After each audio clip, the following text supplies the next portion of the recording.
Hello, check. Augustine, please take your tea and snack box. Hudson, your tea and snack box, please. Please help yourself to tea and snacks. Yeah. That is first, then only allowed to sit. Yeah. The Holy Spirit always makes us laugh, Right? He always gives us joy. But the joy of the Lord is our strength. And even when we can learn to laugh in our difficult situations, in life, as we go through life, we are faced with good situations and difficult situations.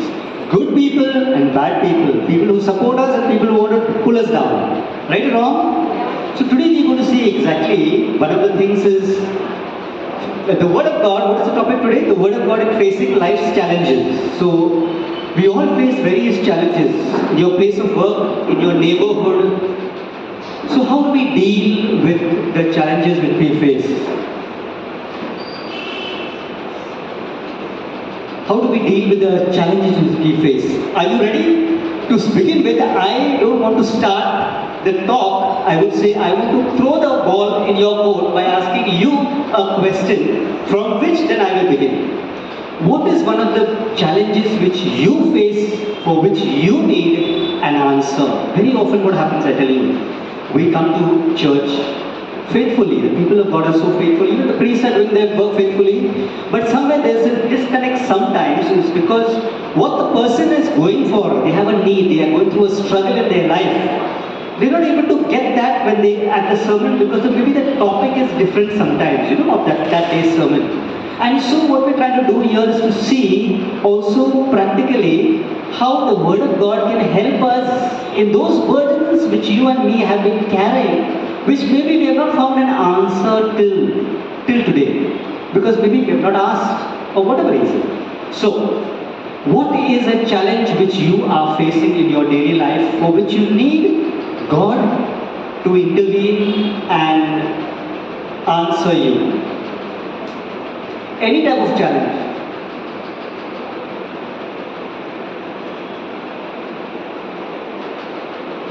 Yeah. To face the unexpected. To face the unexpected. Praise God. To face the unexpected. Because life is full of unexpected situations. Like I give you a very simple example. We were out in Goa last week, and in our place, we've got a place which is enclosed, which is our own, So suddenly, before going to the society, people had called up and they said gas connection will be coming, pipe gas. So at the holiday, before going there, we gave the society the keys of our open passage, whatever, in case they needed it. But suddenly my son phoned when I was there, and he said they've dug up the place so much, So when I heard what he said, that they dug up the place too much, and he was also shocked. For a moment, I lost my peace. I said, I was also anxious. The Word of God says, be anxious about nothing, but in everything, in prayer and supplication, make your request known to God. So, very often, number one is, each one looks in life from their own perspective. Now, from my son's perspective, that was a big thing which they had done. When I reached here, because my mind was worried for the whole evening when we were returning, what have they done? Then I called up him and asked him to send a video also, which you couldn't see properly. But when I came back and I saw the situation, I found it's not so bad after all. It's not so bad after all. So the point is, very often, remember this one thing, which helps us in this situation. Anything which is in a hurry, most of the time, is not from God. Hallelujah. We tend to be in a hurry to worry. Hello? We tend to, human beings, we worry so fast, naturally, and then we lose our peace. And we have prayed, and I'll be very frank with you. If you say who's the holiest among all of us here, to be very frank, I'll say you're the holier ones and the more unholy one, frankly speaking. Because you all pray more than me, frankly speaking. But in facing life's unexpected challenges, what we need, along with prayer, which is so important, is also faith. And today we're going to see, very nice, Oliver, very happy you spoke that up. We're going to see exactly what is faith and how it can help us. Even as I continue, please eat, munch your snacks, okay? Please continue eating as I will talk. Don't stop eating, continue. Okay, so, yeah. We tend to go to the phone rather than the throne of God. We go to the phone, this one, that one, we tell, and we get more anxious instead of going to God's throne. Here everybody's story and experience. Yeah. Everything what happened. Now if I hand one fraction, I go this one, that one, and more I got to know. And finally we get confused. Yeah. And that is confusion. Then someone will say, go to this doctor. Someone will say, go to that doctor. Exactly. So the end result is, More than 12. just help yourself to tea and snacks, please. Huh? So the end result is confusion when that happens. Okay. Now we're going to see today. So now, Oliver, what do you think?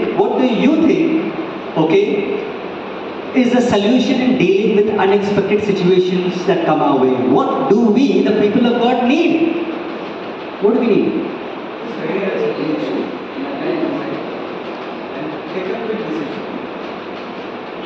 And take a quick decision.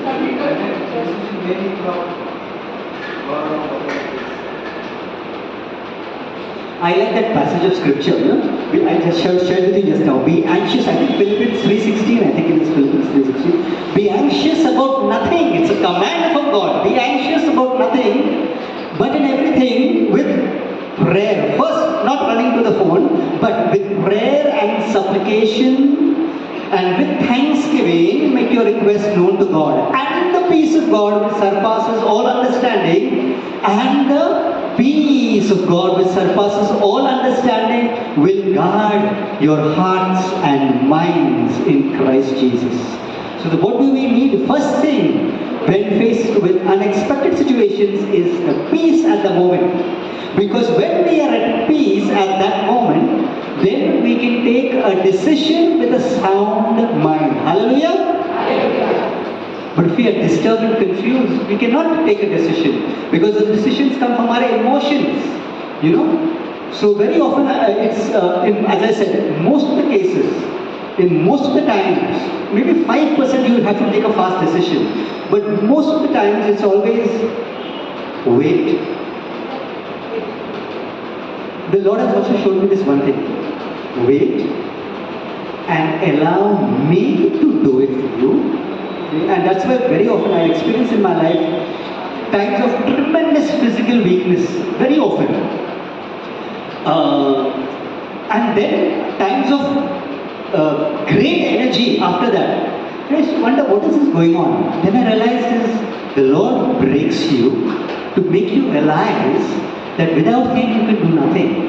And when we come to a point of understanding that without you, Lord, I can do nothing, then we are ready to be used by the Lord.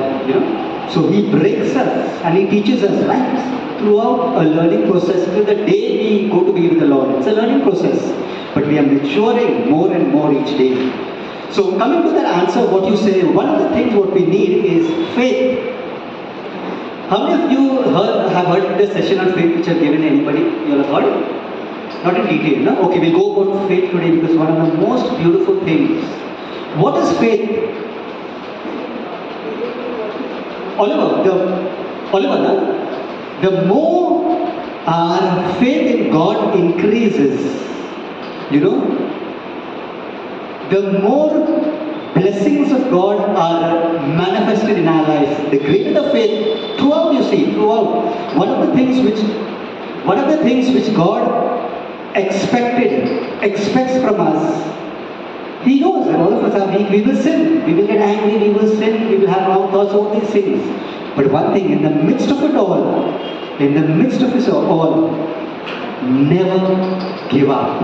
Never give up. So, coming down to what we need, faith. What is faith? Faith is the leading. What do you and I need to do? The leading of the entire human personality. Means you as a person, your thoughts, your feelings, the real you. So you, for who you are, not for what you're dressed, but for who you are, you lead the leading of the entire human personality in absolute trust and confidence in God's power, wisdom, and goodness. When faced with unexpected situations, what do we need to do? We need to number one know. I just share this with you to make you understand this. When I, till the age of 18, from 14 to 18, I remember myself very often sitting in the church because I was sad and depressed, the age of 14 to 18. Because there was one thing which I was going through, which many people go through, and that is called as an identity crisis. You ever heard that identity crisis? Who am I?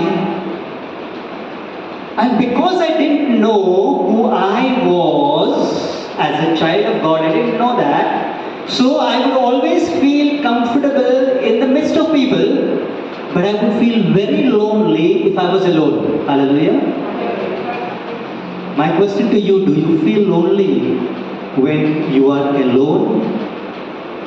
Then we need to know that we are not really connected to God. So when I did my retreat, I just share this with you to understand. When I did my retreat in 1987, I went there thinking, oh, my friends have done a good retreat. I was 18 years that time. I said, my friends have done a good retreat and they have experienced God and they have joy. I'm going to get that. I'm going to get that when I come back from the retreat. I went for the retreat. Where you want? Retreat house, Bandra, Father James and Father Rufus. Okay. Went for the retreat. Retreat over, came back in the train and I was very sad. Why I was very sad? Nothing happened to me. Others experienced the Lord, nothing happened to me only. But when I came back in the train, suddenly I felt a feeling which I had never felt before. A tremendous, not peace, restlessness. I felt I was going to burst. Okay? What did I feel? I came running to my friend's place in Thane who had sent me for the retreat. I pushed him out of his hall and said, just move out, please don't come here. I shut his hall door and I sat at their dining table they had in the hall and I just burst out crying. Okay, I burst out crying. I don't know what I was crying about, frankly speaking. But after, for nearly 45 minutes, half an hour crying, after that, I felt from that moment, I tell you, from that moment onwards, till today, to be very frank, by the grace of God, even if I'm alone, I never feel alone. In fact, I love to take the bike and go even in the jungles alone at night. Never ever have that fear. The point is, I'll tell you what mistake I did. When going to the retreat, I must meet God. I will meet God. I will connect to God. I will get from God what I want. I want peace, happiness, a reason in life to live. I want encouragement. My friends got it. They changed. I will get it. I went to God. Then the point came. At the end of the retreat, I came back feeling hopeless. Why? Because I went to God. Point is this, we have to realize that no matter how much we try to get to God, you won't get really the complete amount of what you're looking out for. You got to pray and I got to pray, Lord, I can never get to you. You must get to me. Hallelujah. Unless you get to me, nothing will happen. Hallelujah. Unless you get to me. And so, as I told you, when I was crying at the table, after that I felt so light. And then I realized that number one point, in that experience and the presence of God which accompanies you so that you can then face situations, unexpected situations, as you said, in peace, is having this relationship with God, this personal relationship with God. So what I realize is no matter how spiritual we may be, how much we may pray, fast, whatever, it's very good, it's so important. But if you and I think that we can approach God based on our goodness, based on our prayer, fasting, whatever, somehow down the line, we will not get 100% of what God wants to give us. But when we come to a point in our life and we realize, I cannot get to God, Lord, you have to get to me. You have to get to me. Jesus got to Zacchaeus, hello? Yeah. You know? Now this I realized from my own experience, So when we read the Word of God, we will see there are many things there which the Lord is showing us. See, okay, let me come to this. Now, coming down to faith, as I was sharing about, one of the things which we need in life is faith. Okay, faith is the leading of the entire human personality. That means you as a person, your thoughts, emotions, feelings. The leading of the entire human personality, your real you, who you are, leading on what? On God, okay? But leading on what God? If you don't know who God is. So who is God? Suppose I ask you, who is God? And why should you lean on God rather than you lean on somebody else? You have a best friend, you have a husband, you have a wife, you have whoever you have, who you really can trust. Why God? You can't even see God. Three qualities of God which really help me to understand who God is. Number one, God is all powerful. Means He is always in a position to do us good. Means your friends you have, they want to do you good, but they're not powerful enough. Are they powerful enough to give you a healing if you need a healing? No. If you have a big financial need, are they powerful enough to meet you? No. God is number one, all powerful. He knows He can send anyone, even an angel your way to bless you with your need. Okay? So God is all powerful. Second thing, God is all good. Very often we have friends, but we really don't know who our good friends really are. Because sometimes people may feel jealous of us, you know. And instead of wishing you good, deep down in their heart, though they have a smile on their face, but deep down in their heart, they are not happy with what you're doing. God is not that way. The good thing about God is He wants to do you good. His nature is good. His nature is good. So along with the power to do you good, He wants to do you good. And number three, He is all wise. That means He is always in a position to do you good. He knows. No, now I will not help my child. I will not help my daughter, my son. No. Because I want him to take a step of faith. You know, as we walk through life, very important. Sometimes the mistake we do is we expect God to do everything for us. Two mistakes. We expect God to do everything for us. Other category of persons is we want to do everything and don't depend on God for anything. Hallelujah. Have you experienced that? So we get caught up sometimes in between. Either in this extreme, I'll do. I have to work, I have to do this, I have to do that, I. On the other side, not doing anything, Lord, you do everything, I'm doing nothing. Excuses for laziness, you know. So we have to come to a balance where we know God says, come, together we'll do it. Together we'll do it. So the wonderful thing about God which we need to realize today is God lives in us and God wants to have a partnership with us. Are we a partner with God in all our daily activities? Are we a partner? If we are a partner with God in our daily activities, it's really fun. Then, you know, you reach a point in your life, as I shared, that you really don't feel insecure even if you are alone. Because you have reached a point in your life where you know who you are. Do you know who you are? A child of God who the Father created. A child of God you are who the Son came down and redeemed through His death and resurrection. A child of God you are who the Holy Spirit now dwells in to empower you to face your daily life challenges. But do you realize that? Do I realize that?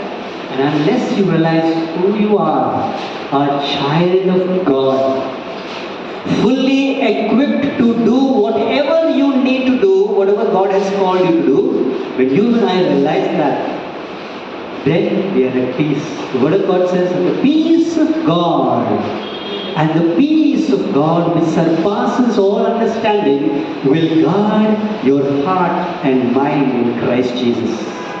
You know? So now today we're going to do something more about faith.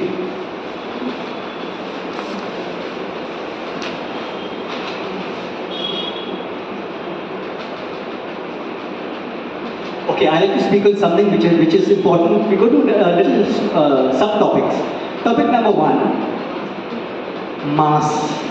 Mass. We all attend Mass, right? We all participate at the Eucharist. How do you feel?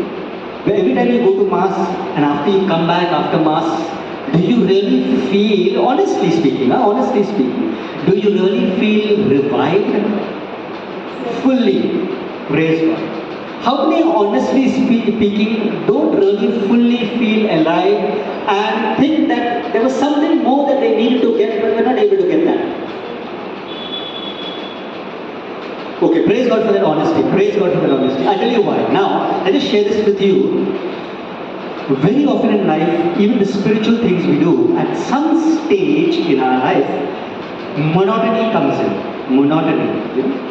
We are there, we are faithful, we are there, we are faithful, we are doing it, but the passion has gone out. The passion has gone out. The desire, okay, has gone out. So I just like to share certain important points. At the Eucharist, at the elevation time, you know, the elevation time is one of the most beautiful times for when Father lifts up the host and the chalice. That is the time when we need to offer. Lord, as you are lifted up there, we offer ourselves, our weaknesses. I am weak in this area, I am tempted in this area, I lose my patience in this area. Whatever you have come, you know, to offer, your struggles are, your weaknesses are, offer it to the Lord. Okay? As you give it to the Lord there and you offer it in that cup, okay? Receive then graces from the Lord. Lord, as I have given you, 1 Peter 5:7 says, cast your cares on Him, for He cares for you. I have cast my cares on you right now. And right now in exchange and receiving by faith, if I was fearful, I receive your boldness.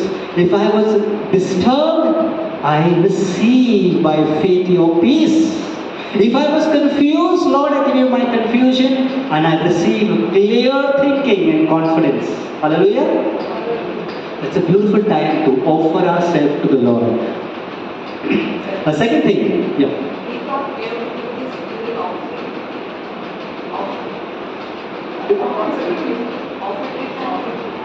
Often I see, often I will tell you what happens. Often time most of the people are singing. And when you are singing, you can't really pray because the mind cannot do two things together. So the right time, yeah, it begins there. It begins there, but it doesn't end there. And the real climax is that time. It begins there. In fact, it begins before the Mass also. You know, but that's the time. In fact, I often tell priests also, please hold that chalice up as long as possible. Even 30, 40 seconds, you know. The time when we want to offer ourselves up there. So that needs a little time. At that time, the exchange takes place. No? The divine exchange. From the bread to the body and the wine to the blood. So we can also change that. Yeah, we're talking about the transubstantiation. Yeah. So that is what happens there. But for us to personalize it, So we can also change. At that time, God can change us. exactly. That time, that is part one. So when you and I go to the Eucharist, we go there for two reasons. To be nourished at two tables. What are the tables? Two tables. One is the table of the Word of God. As you're receiving the Word, when the Word is proclaimed, you're being nourished. And the second table is the table of the body and blood of the Lord. So there we are being nourished. Okay, so offering, when the chalice is lifted up, you're offering yourself up there. you're then receiving the graces which you need for whatever you've been praying. So you're giving your weakness, you're giving your sin, you're receiving the grace to overcome your weakness, you're receiving that healing, whatever you need, you're receiving. Then after communing and you receive the Lord, it's good also, I'm always reminded to thank you, Lord. Thank you as I receive you in my heart. Thank you that you are in my heart right now, empowering me with whatever I need to do. Thank you, Jesus. Praise you, that time of praise. So after you receive the Lord in our heart, we begin to just praise and thank the Lord in faith for whatever we have prayed for earlier, that He has done it. Thank you for having done it. Thank you for having done it. Thank you for having done it. But that's another time where it's good to see if, we can spend time in silence just thanking the Lord after having received communion. So that is a little about the Mass. Now coming down to, if somebody asks you, what faith? What can faith do for you? You believe in God, what can God do for you? Have you seen God? Have you seen God? And you believe in God? On what basis? I should say. Okay, think. Let me hear some answers from you. If an atheist comes and asks you, you believe in God? I would say, I have a relationship with Him. I would say that. How can you prove it? It's all in your mind. He's there day after day, every day. Yeah, but for an atheist, he will not take this point. So, we have to come down to the level. So, what do you say? Turn around to that person who does not believe in God and says, are you alive? Yeah? Why are you alive? What's the first thing you do to be alive? You think, and what do you say? I breathe. And what do you tell him? What do you breathe? Then what will you tell him? Do you see air? And he say, no. If you cannot see air and air can keep you alive, I cannot see God, but my God can keep me alive. Hallelujah. So, praise the Lord. So, we need to that way. As we spend time with the Lord will give us wisdom for our daily life, challenges in all situations, for every problem. Let me share this very frankly with you all. For every problem that you have coming your way, God has an answer. Hallelujah. And the more closer you come towards Him, let me tell you, you'll have more problems. Hallelujah. Because He wants to answer your bigger problems, because the more bigger the problem He answers, He proves how big a God He is. Hallelujah. Provided and given the opportunity to. If He knows this person will not trust me and will lose their faith, then He will not test you also. So, but the closer we come towards Him, the more we are tested to such an extent that very often we feel that we're going to lose our faith. But at that last moment when you think we're going to lose your faith, God steps in and says, okay, enough, I won't test you more. Hallelujah. Okay. Then you become a witness. And we become a witness. Yeah. And you shall be my witnesses. A witness is the one who has personally experienced God and is not speaking out of some book, but is speaking because they have personally seen and can testify, as Paul testified. I have seen, Peter has seen, I have. So that personal experience is so very important. So now, coming down to this topic of faith a little more. Is it difficult? Boring? No? Okay. Now, what is faith? Faith, the conviction that God exists. Conviction that God exists and is the creator and ruler of all things, the provider and the one who bestows eternal salvation through Jesus Christ, and the leading of the entire human personality in absolute trust and confidence in God's wisdom, power, wisdom and goodness is faith. So now, when we read the Word of God, I want to share with you this part. Okay? How does God answer your prayers? How is it and what is it called in a way? When we read the Word of God, we are reading Logos, okay? It's the self-existent Word of God, the written Word of God.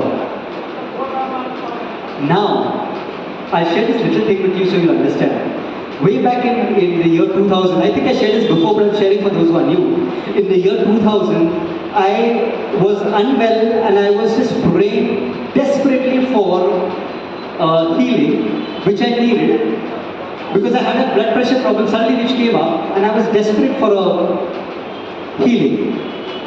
So I sat in the church quite sad at that time, thinking, "Arey, how can I do God's work if I am not well myself? If I don't have the joy, how can I give anybody joy?" No? So then, as I was waiting on the Lord, you wait upon the Lord. The Word of God says, "They that wait upon the Lord shall renew their strength. They shall mount up with wings as eagles. They shall run and not grow weary. They shall walk and not grow faint." So as I was waiting upon the Lord, I never thought also about this, but this is what happened. Suddenly I just felt, okay, just open the Bible which is in front of me. First bench, St. John's Church, the year 2000 somewhere. So I just opened my Bible and suddenly my eyes fell on that scripture which says, "He sent His word and healed them and delivered them from their destruction."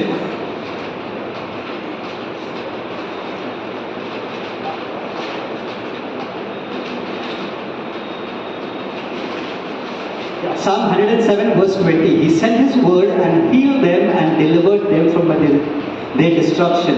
The moment I saw this, I never thought in my head, but deep down in my heart came a deep assurance, a deep peace, a deep calmness. Just few minutes before I was disturbed. But after seeing this, suddenly there came a deep peace and a deep assurance. God has heard my prayer. You know? And I came out very happy after that. After 2-3 days, I went to the doctor and checked up. In a week's time, that blood pressure came back to normal, okay, which even doctors had prescribed medicine for. I stopped the medication after that for now last 20 years by God's grace. So it came back to normal. So now what I'm trying to say, as I said, Logos is the self-existent word of God. In the Bible, what is written? Logos, okay? Now, when you have a particular need and are looking out for answers, किसको call करेगा? As you said, share. इसको call करो, उसको call करो, किसको call करो?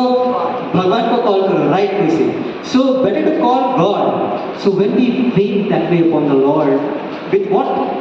Not I will go to the Lord, as I shared, but Lord, I need you to come to me. I need you, Lord, to come to me. And unless you come, nothing will happen.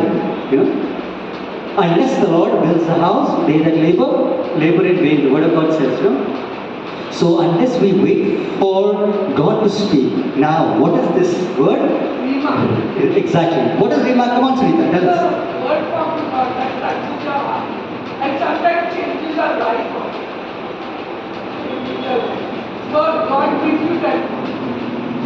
Rema is a particular word in a particular situation for a particular person, a particular word, that very specific word, that word will inspire faith. You know? Now what is faith? How many senses do we have? Senses? Touch.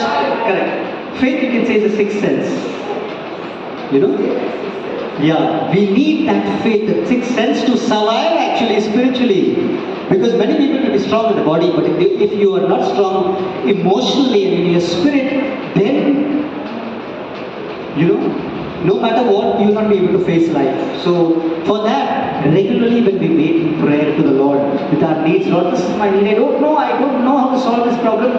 Nobody is able to solve this problem, not the doctor, not the priest, nobody. Only I need you, Lord. I wait upon you. I'm desperate for a miracle. I'm desperate for this answer to my prayer. I need you, my God. I will not leave you to answer me. So then, the Lord has various ways, but one of the ways through this Rema. He will speak to you through His word. You know, He may inspire you to just open the word and you just open the Bible and suddenly you'll be touched by a particular word which will come to you, which gives you the exact answer what your problem is. Hallelujah. Before I I continue, there are some who have come in here who have not taken tea and snacks. Please go and help yourself to tea and snacks and come and bring it and sit down back here, okay? Before the tea can get cold. Okay, hallelujah. So, this is Rema.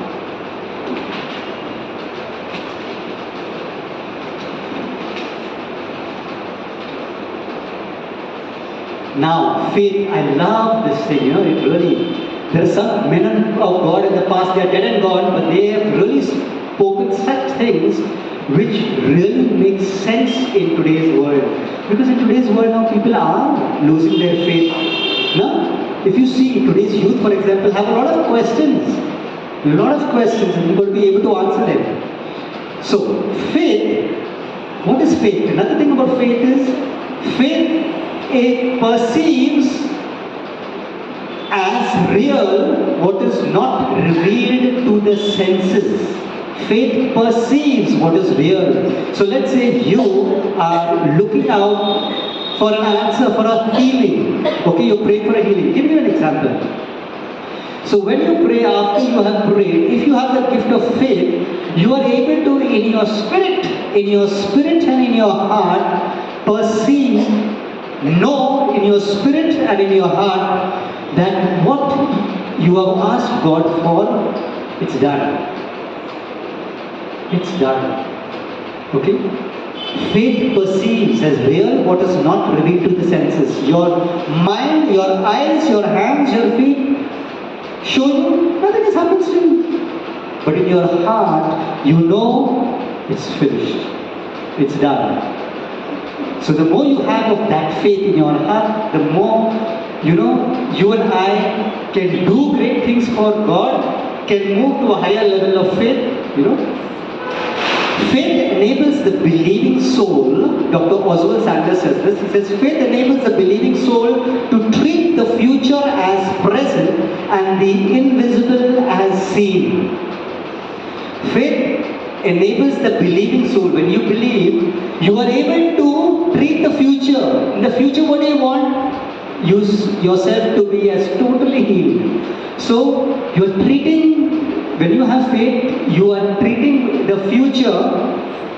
But that means you're looking directly as if you are already healed. It's not what your senses tell you that you're believing any longer. It's not what your senses tell you, what your touch, smell, taste, all those things tell you. But the gift of faith enables you to know that you are there.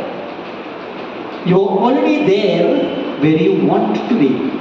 Getting what I'm saying? Not here where you are troubled in those troubled waters, but you're there. Because God has in the Spirit taken you from here to there. Hallelujah?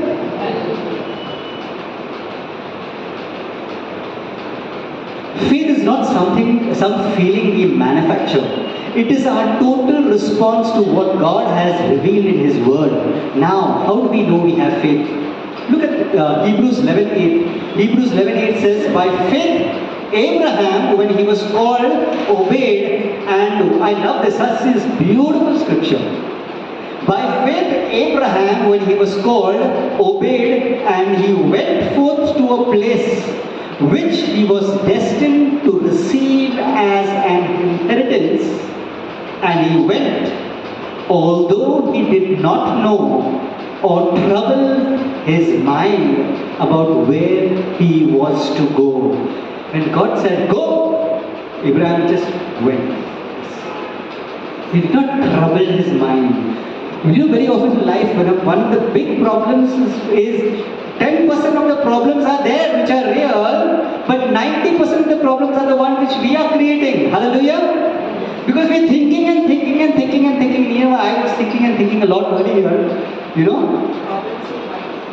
Yeah, and much more than the problems is because we're thinking so much of the problem, we are not able to creatively think about solutions to that problem, not able to hear the voice of the Lord, because our mind is already preoccupied with our own self-assessment of how we need to deal with that situation based on our past ways of dealing with it. Okay? So, by faith, Abraham, when he was called, obeyed, and he went forth to a place which he was destined to receive as an inheritance. And he went. although he did not know or trouble his mind about where he was to go.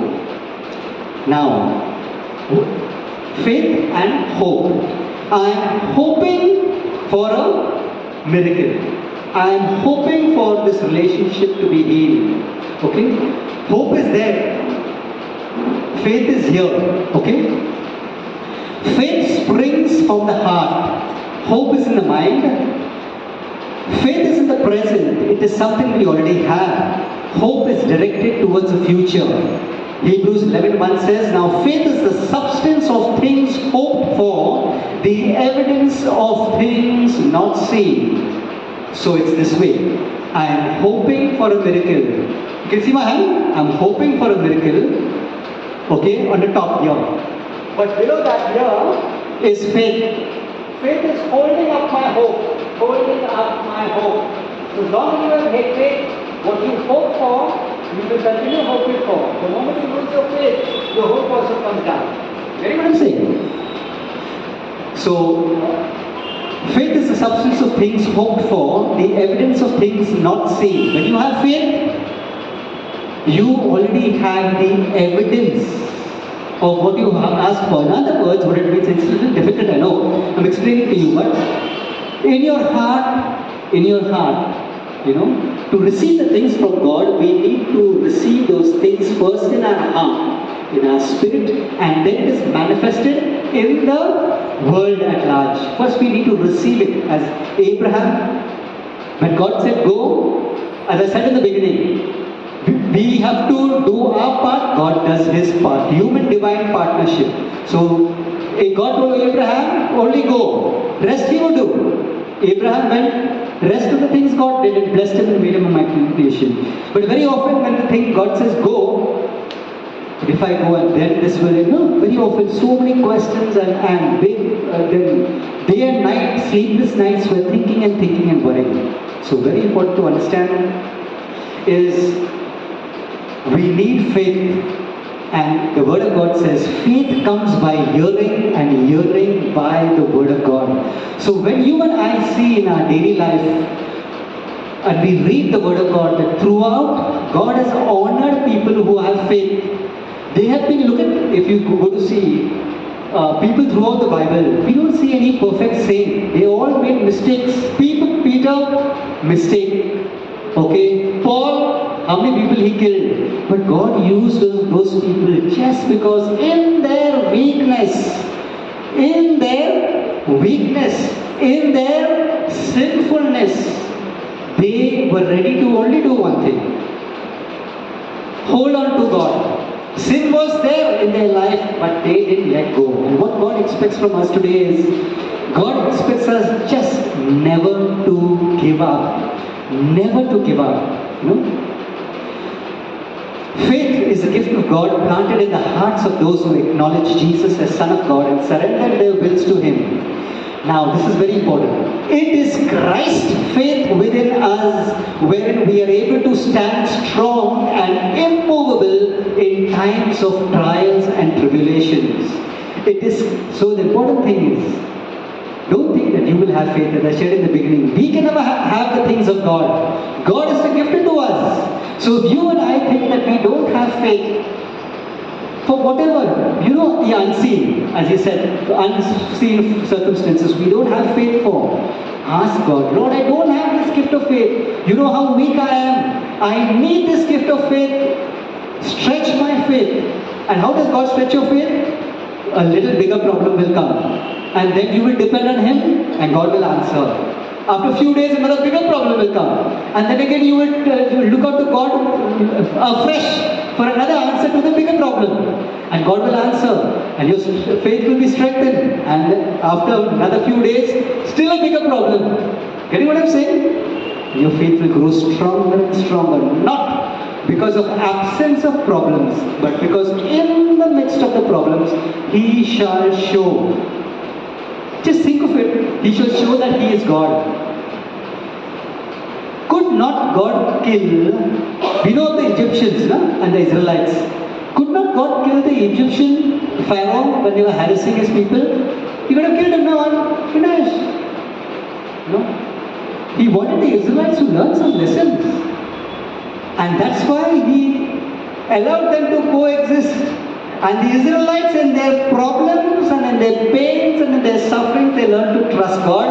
And in their pains and in their sufferings, they learned to rely on Him.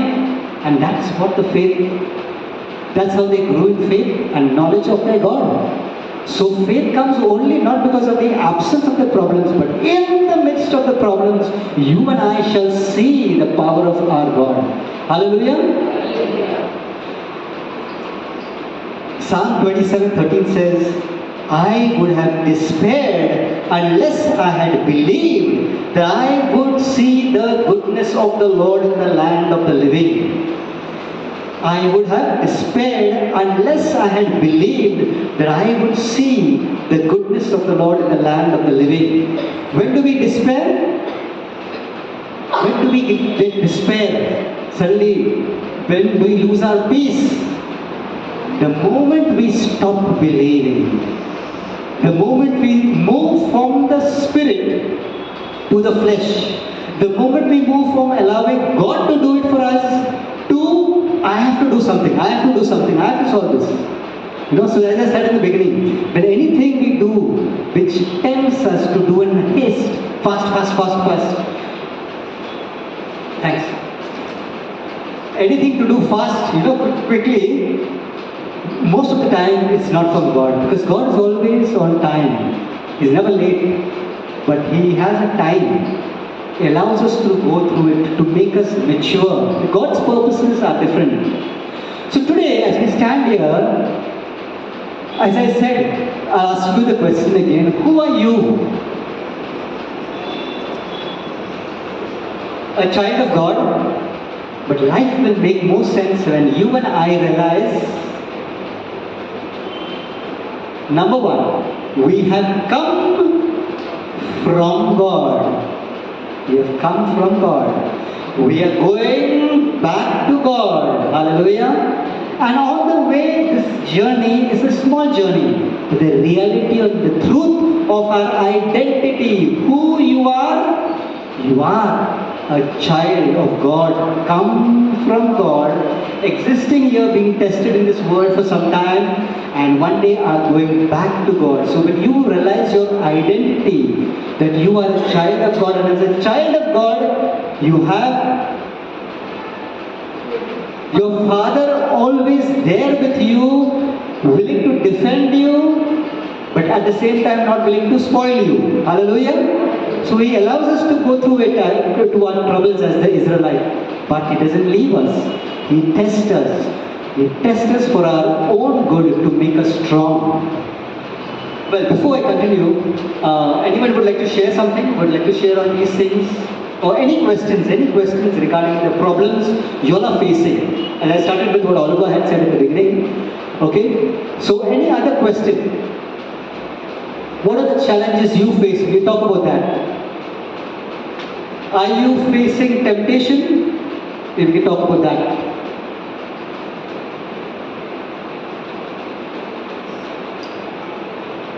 Answering questions of the youth when they say that how to know that God exists. That kind of challenge that we face. So many people are, you are going to church, you are doing so many things and all that. You have so much faith. What do you see in that? So the youth asks us, what is it that is asking? Causing you to go to church and pray so much, but you don't see God. So how do you answer that kind of question? Now, as you said, can you see the air? No, you can't see the air. So that is not satisfied. That great science into the picture. And the man evolved like this, so it was there. So that kind of a question is really challenging. That's why Jesus says this wonderful words which have really struck me. When I come back, now we all praying for the second coming of Jesus. When I come back, how much faith will I find in this earth? And we're really seeing it today actually. The situation is such that with today's things which are happening are reaching a climax. Because parallel to knowledge growing, you see knowledge where we have reached in technology, science and technology. But that same science and technology's problem is, it's causing people to lose their faith also and have questions. So, normally if I would encounter this question like this, I often tell people is, if you really want to know, if you really want to know, tell that youth, if you really want to know God, then ask me this question, because then God will reveal Himself to you as He revealed Himself to me. And when He personally reveals Himself to you, then you will not need somebody else to reveal Him to you. Hallelujah. So you, each of us have to, as I shared with my retreat, when I came back, after that moment, then nobody had to tell me that God is God, because it was just done. There came a peace, there came a lightness in my spirit, there came a thing that I don't need really anybody to keep me happy, because I'm happy with myself, because I know who I am. Hallelujah. So the point is, today what are we caught up in? Unfortunately, the youth also are caught up in the externals. The world is caught up in the artificial,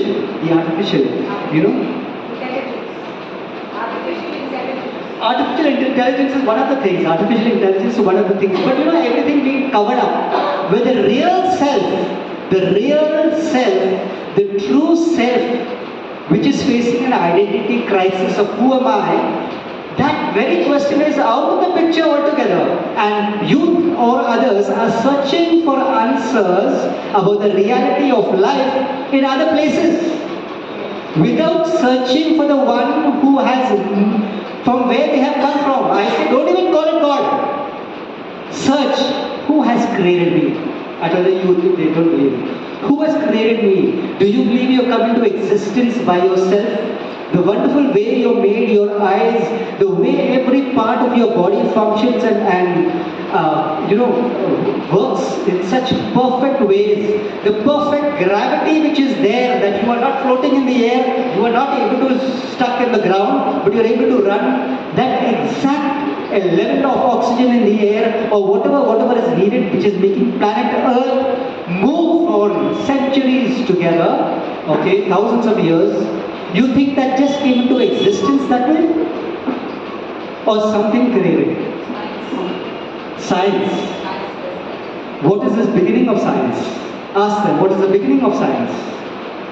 If the youth says it's science, what is the beginning of science? Can I hear about it? Cosmos came from where? They say it came from the universe. The universe is coming. Yeah, okay, true. What you're saying, but it all had an existence. Now they don't talk about God. So the universe will send you this. Exactly. Yeah, true, very true. So we have got to make them think on this. The universe, the artificial intelligence, whatever you call it. You mean to say that all these things which blend so perfectly today as we see it, even the mankind that has been blessed with such super intelligence to create all these things, you think it just existed? Or do you think that it came about because of some power source? Don't call it God. Some power source. And what is that power source then? Ask that power source, who you and I, we cannot deny it. The fact that we have come in because of, we don't call it God also, because something created us. Let's say something created us. If you seek, as Saint Paul really, we see in the Bible, that's what we need to know the Bible. Here was a man God saw whose heart was good. His heart was set on seeking the truth. Though he did not know the truth. That's why God met him on that way, revealed Himself to him, and he was a changed person. Personal encounter. The day we have a personal encounter with the person of Jesus, a personal encounter, then we will not need anyone else. So I always tell the youth, if you really want to know, point is this, if you don't want to know, you're satisfied with your life, then you will only ask questions for the sake of asking questions. And God never reveals Himself. He's not so cheap to reveal Himself to somebody who's not interested. But if you're serious and you really are serious about knowing the truth, I won't say God also, the truth, and you cry out, to whoever you believe in to reveal God will reveal himself. Throughout the ages, he has revealed himself to even non-Christians. We see so many Sadhu Sundar saying, so many, that he is a true living God. He'll reveal himself. But if you don't really need him, if you're interested in the things of the world, if the passions of the world have caught you up so that you're enjoying it so much that you don't need God, until there comes a point in your life that you go through so many problems that you are desperate for an answer and you turn in humility to that source that you know will only provide you the help, there is no other help, then you will get help. You're not to the point where you are desperate for a miracle. You will get that miracle, that revelation of God who He is, only at the point in your life where you are desperate to know Him. God doesn't force Himself on any of us. That's why Jesus says, ask and you will receive. Seek and you will find. Knock and it shall be open unto you. So the intensity, sometimes we need to even knock. As I shared for 4 years when I was searching for God, where are you? Because there was a sadness within me for 14 to 18 because of various reasons. A deep, deep, deep sadness, and I was just, there was no way out till God stepped in. And when God steps in, then you don't have to do anything. He does it for you. And when He does it for you, then what He says is, as I've been merciful to you, be merciful to others. So you go out and be merciful to others, be a blessing to others. So, if anyone is really in need of God, there is no one till today who is really in need of God. I've not heard of anyone who is really seeking for God, crying out for God, on their knees seeking for an answer that God has not revealed Himself to. But the point is, people are not really serious. And God is not so cheap that He will reveal Himself to somebody who does not really want Him. You know? Because when we really come to know Him, you have no words. When we really encounter God at whatever places, at a retreat or really encounter God, after that I know people who are really 4-5 days, I've seen, not able to speak. They're dumbstruck by that experience of God. Because when they're seeking, desperate, hopeless cases, that's why we get this thing, so many non-Christians, people ask me, so many non-Christians are going to Kota or wherever, and they are receiving the miracles and we are not receiving the miracles. What happened? So we are not desperate for God. We're not really hungry for God. If you're not really hungry for a biryani, how will the biryani nourish you? Hallelujah. But if you're really hungry for that biryani and eat it, you will enjoy it and it will nourish you also. If you're not really hungry for God, you will never receive anything of God, because God will not give it to you because you're not hungry, and He does not force Himself on anyone. So very simple, anyone, anywhere, any period in time, past, present or future, who seeks after God with a pure heart, in humility and really desperate, the word is desperate, they must be desperate for something, we will receive. So that's all I can say is, tell me one person who has really been crying out to God, for a revelation. I'm not even talking about a miracle, I'm saying for a revelation of Himself. God, you know what people come to God for? Lord, please heal me. Lord, please bless me. Lord, bless me with a good job, bless me with this, bless me with that. How many people come to God and say, God, bless me with you. I want to know you in fullness.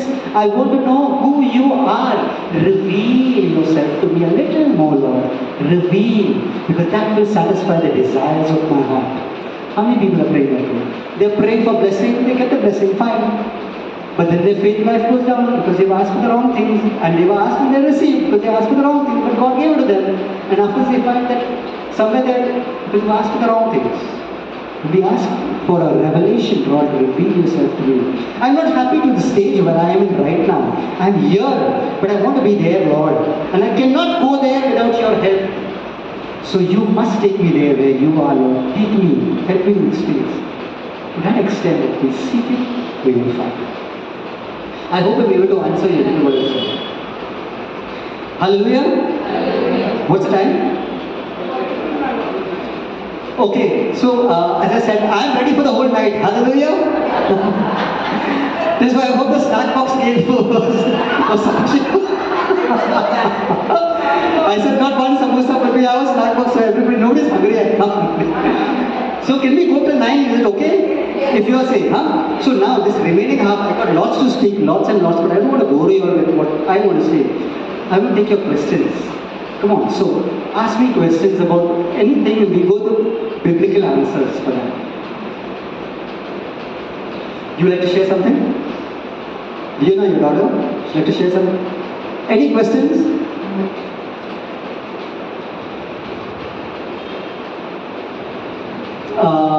Okay, I just like to share this. In fact, I came to the Lord when I was 18.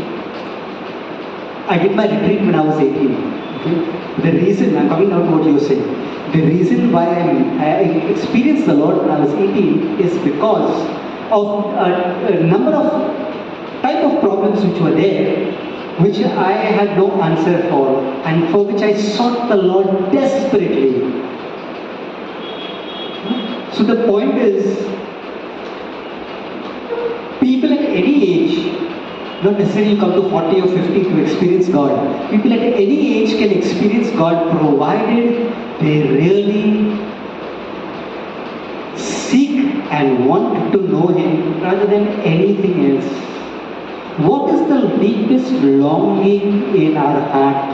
Is it to have a bigger bungalow for me? Or a bigger car? Or a bigger job? Or whatever? Or is it, God, I want to desperately know You. All these things are secondary. I'm going to chase after You.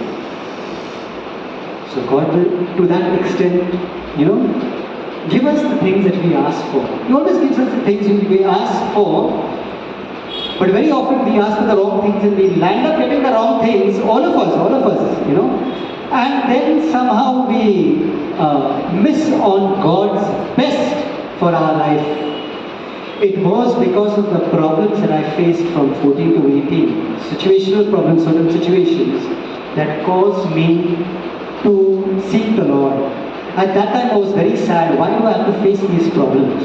But today I thank the Lord that I faced those problems. Because of the problems at that time, hallelujah, I was able to seek God. If I didn't have those problems, and most youth don't have those problems maybe, most youth, and so they are self-sufficient. When I'm self-sufficient, I'm happy. Kha pi ke mast, as the saying goes, So I don't need God. So God will be there and I will be here every day. So the point is, if we really want the Lord and if we really want God to use us, cry out to Him and seek Him, spend time of all the day. We need to ask ourselves, what is the time that I spend seeking after the things of God, seeking after the kingdom of God? Or am I seeking, have I got most of the day kept out only for my own things? I must confess myself, to be very frank, last maybe 1 or 2 years, I myself, have gone down on my spiritual, commitment to the Lord. But now even you, me, all of us, we have to revive ourselves. Come back to the Lord, come back to seek Him. And that's why what I've planned is, as I said, before going I'm going to take your numbers. Okay, all of you who don't have my number, just take my number down. Right now, just take it down on your phones. Send me a missed call, because what we're going to do is, as the Lord leads, okay, we plan to inform you of all our sessions in the future. So sometimes I can miss you out. So I plan to come up with a WhatsApp group, so all of them are there. Every time we're having a session, we send it to you. Okay, my number is, just save it, 86557. Yeah, WhatsApp number, 86557 15356. 86557 15356. So give me a missed call, okay? Yeah. 86557 15356. Okay? Now when you give me a missed call, I'm also suggesting you one more thing. You have in your mind, in your heart, a topic. I want to hear more about this topic. Like today we spoke on faith. Maybe you have some other Christian topic. Whatever. Purpose of suffering or whatever. Send it to me on WhatsApp. Please take this for the next time. So we will take the topic of your choice next time. Okay? So you and me, we are going to be involved jointly in planning our future sessions. Hallelujah. So how did you like the session otherwise? Very nice. Yeah? Good. Okay, Rita's got a paper and pen. So before leaving, you can give your name and number also before leaving. As I said in the beginning, we are very grateful also to the Naupada zonal leaders and the animators for informing the Naupada people, and also we are very grateful to the Naupada people and the others from the other communities who have come in. So thank you very much for coming in. We have not finished yet. 5 minutes more. So in this in this 5 minutes more, anything what you want to say? Anybody wants to say anything? Your question time as the paper goes round for the names. Any questions?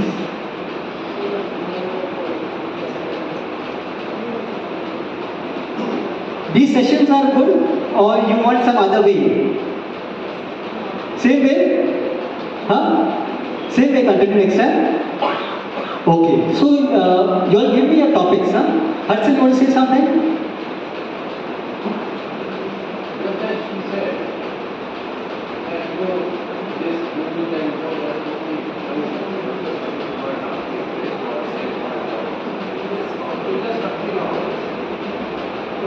Years ago, my son's friend, they were sitting together. And then my son and he both went to go to US for their engineering.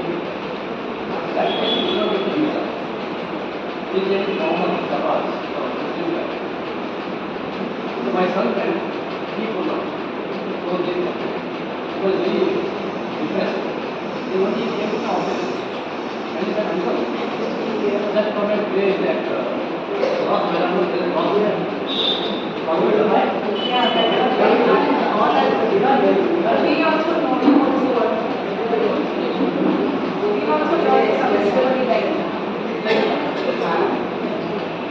Yeah, my name is Hudson. As I said, when I was in the office about 8-9 years ago, my son and he were studying together for their diploma in engineering. Then my son and he, they both planned to go to US for their bachelor. My son got a visa. They both applied for the visa together. My son got a visa and he didn't. Then I came to know that because his name was Muhammad, I was they said that because he was Muhammad, he did not get the visa US. My son got a visa, so he went. So he was left and he was depressed. So then after 2 days he came back to me, he said, Uncle, how is Dominic? I said, he's fine. I didn't go now. What do you want me to do? I said, I got only one thing if you can do. I said, yes, why not? He said, let's go to that cross Maidan in PTU. And he said, just try to pray, that's all. I got faith. I said, oh, you can know what is, I don't know, something is telling me. So I said, okay, I'll do that. It's very easy. Then after 2 days I went there, just said a small prayer and came back. After a few days, he sent me an email from London that I'm here. So what is this? They are Catholics. They ask these kind of questions. You that too. That where is God? Is you all go to church, you all are praying, and you know what? And every Sunday you are doing what you have got. So I told some of the people. See, when I was in third or fourth standard over here, we had one Father Sidney. I don't know if you do. Father Sidney was there. So I was very mischievous that time. Very naughty. Then I call him. Oh, Father. Yes, yes. Father, you are thinking, no? He used to get annoyed. Father Sidney. So like that, Tamasha was making. But in one of his homily, he gave a homily. He said, in the church, there is one small picture. In that picture, there is, I've got the place called a scene. Saint Michael and that one devil. That picture. So the sacristy, sacristy, Father said, please, today don't do any cleaning. This is a big church, so you clean only the holy pictures. So he went cleaning everything and then finally he came near that picture, Saint Michael and that devil. Then he went to, he said, what is your mother? You are having lunch? He said, yes. Please come. He took him there. He said, this picture I want to leave. Just a little bit. I will become more astounded. He said, why? Because in my dream, this person, young boy, this person gave me my dream. And he said, my child, come to me. He gave me a box of chocolates. He done with the children. And then he said, come and take it. Give toys, this, everything. Then he spoiled. Then he asked, the devil asked him, what else do you want? He said, I want that, I want this. Only he gave everything. Then afterwards he could not get that. Then after he said, oh, this much is enough, where do you stay? Across that. There is a small pond, like you have to swim in. So he said, okay, now you go. And they help you. So he started swimming. When they went in the middle of that pond, he started saying because of the weight of the, please help me, please help me. I would help you. As you are drowning, he woke up. He said, this man has done for me, I am not done for you. From that time, he started only believing the Lord. So this is what I tell. And this is there in me today also. Come what may. Any difficulty, I have got a problem with that. But still, this thing only, I am always keeping this in my mind. And I always give this as an example. Hallelujah. So we just try to, have some interactions also. Have all of you written down? Ryan, you want to say something, Ryan? You were saying something? Okay. I want one more gift. I just want a gift.